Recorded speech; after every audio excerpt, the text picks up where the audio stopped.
We're back at Motor Nord. We're here to assemble our big boy 800 horsepower K24 engine. And today we have one more person with us, Johan, who's behind the camera. This year we really want to step up the quality of the content, so he's going to be with us for the rest of the year. So last time we were here, we disassembled the junkyard engine. Since then, Roger's had the block over at machining, getting it all prepped and ready for us. He's also prepped all of the pistons, the rods, absolutely everything is ready to go. So yeah, we're going to check out what he's been doing while we've been gone.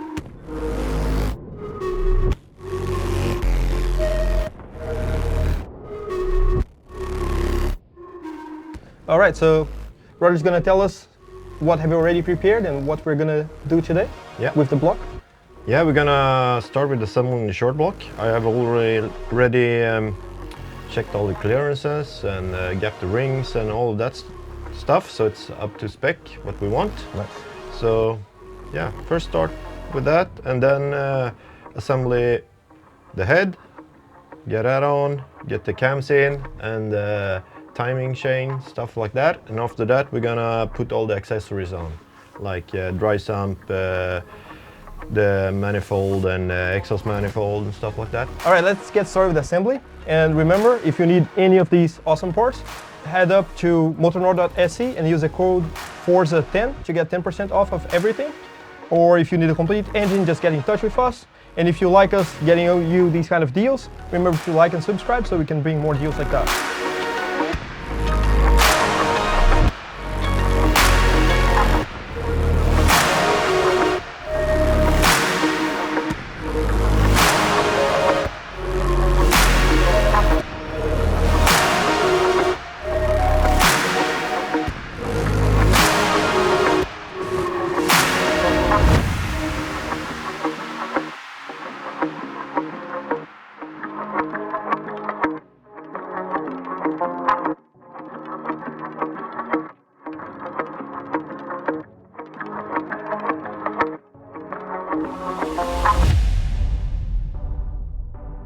So Roger's finished assembling the short block now.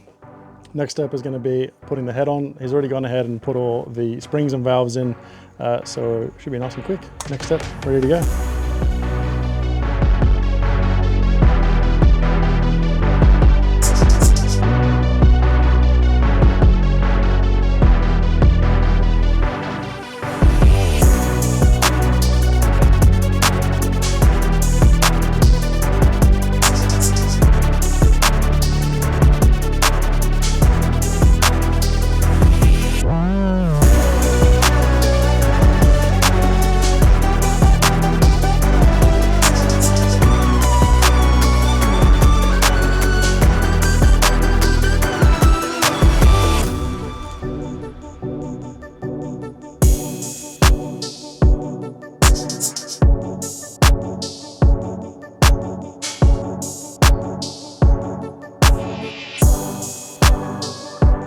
We're making some progress. We put in now the cams with the VTEC delete pins that I installed, so I can say I did something.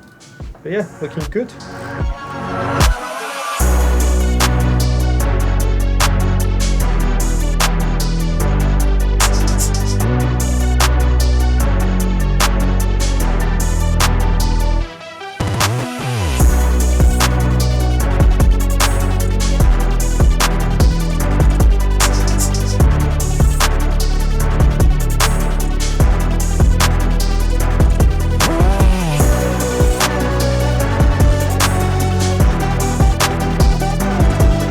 Yeah, so we've finally finished assembling the engine, and by we, I mean Roger. Yeah. We're just sitting in the background as usual, doing nothing.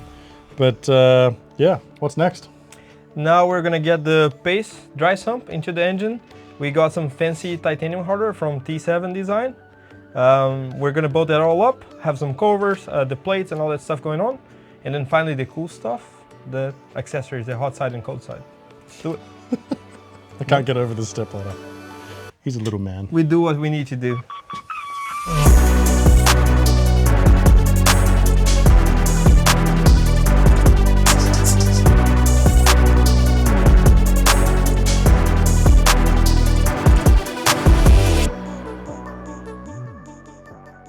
So as usual, nothing ever goes to plan when you're building something. We bought this very, very pretty titanium hardware last week. We had it a rush shipment to get it here to make sure we can put on the engine. Unfortunately, they're not really designed to be with the billet front cover that we have. You might be able to hear the grinder in the background, so even the sump bolts don't really work. They're too long, so now we're cutting those down to at least make them work, and we'll try and figure out a solution for these front cover bolts. Probably just a normal Allen bolt instead will work, but yeah, titanium would have looked a lot prettier, that's for sure.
Looks fucking nice.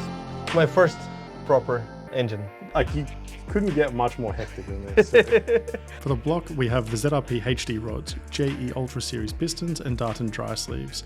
For the head, we're running the Supertech springs, Inconel exhaust valves, and stainless steel intake valves. For the timing setup, we have all OEM Honda. We have the Pace dry sump system.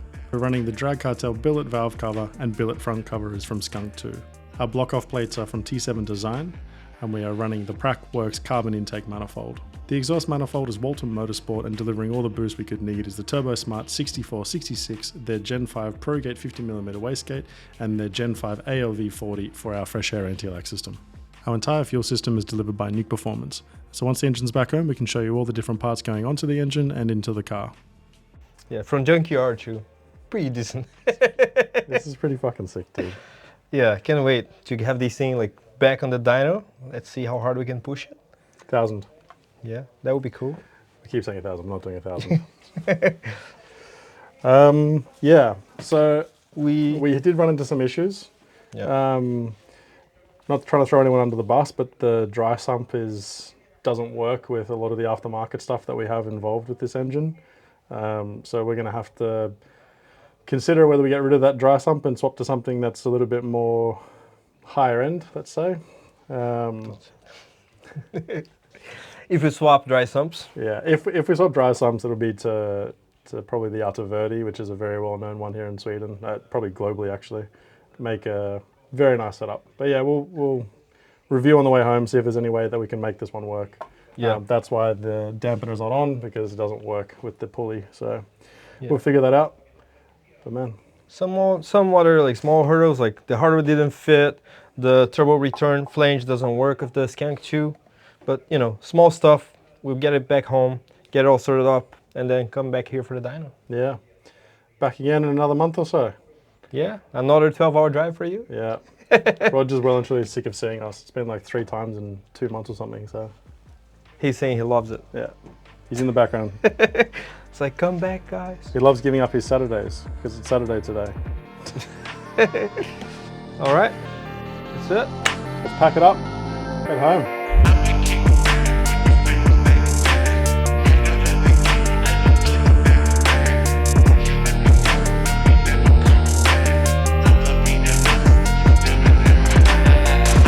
Thank you very much if you've watched the video all the way to the end. Please make sure you give it a like and subscribe. It does really help us out. So yeah, we'll catch you in the next one. Here's to installing our freshly built engine. Yeah, let's get this thing on the car and be back here soon for the dyno. See you on the next one. Bye. Bye.